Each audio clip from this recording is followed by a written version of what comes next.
Assalamualaikum warahmatullahi wabarakatuh. Perkenalkan, nama saya Preti Sanjuari Lubis.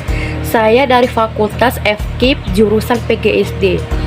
Saya menempuh pendidikan tersebut di Universitas Muhammadiyah Sumatera Utara. Baiklah, saya di sini akan menjelaskan beberapa tokoh tentang teori belajar.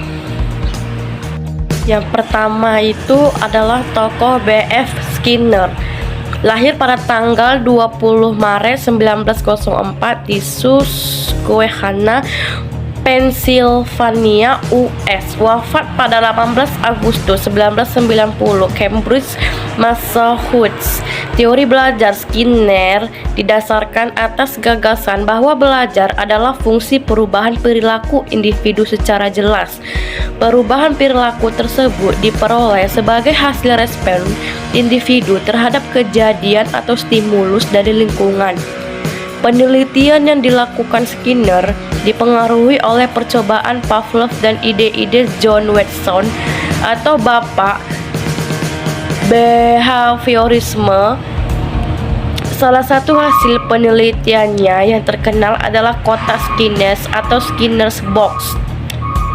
Ketertarikan Skinner terhadap perilaku individu terletak pada stimulus respon atau SR yang dihasilkan. Yang kedua yaitu tokoh Edward L. Thorndike. Lahir di Williamsburg, Massachusetts, US pada tanggal 31 Agustus 1874 dan wafat pada tanggal 9 Agustus 1949 di Montrose, New York. Edward Lee Thorndike adalah ahli psikologi yang melakukan penelitian pada perilaku hewan dan proses pembelajaran yang saat ini dikenal sebagai Theory of Connection, yang menyatakan bahwa perilaku respon terhadap stimulus tertentu dibentuk oleh suatu rangkaian kegiatan coba-coba atau trial and error yang mempengaruhi neural connection antara stimulus dan respon yang paling diinginkan.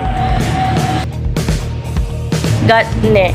Teori belajar yang disebut pula teori perkembangan mental berisi uraian tentang apa yang terjadi dan apa yang diharapkan terjadi terhadap mental peserta didik. Atau Roosevelt di 1998. Dalam perkembangannya, belajar memiliki definisi tersendiri. Belajar adalah suatu perubahan yang relatif permanen dalam suatu kecenderungan tingkah laku sebagai hasil dari praktek atau latihan atau Sujana 1991. Burton dalam Knowledge 1986 menyatakan learning is change in the individual due to the interaction of that individual and his environment, which feel innate and makes him more safely of dealing adequately with his environment.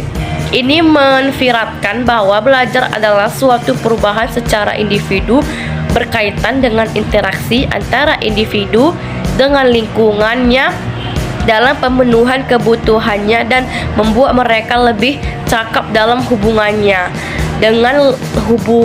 dengan lingkungannya.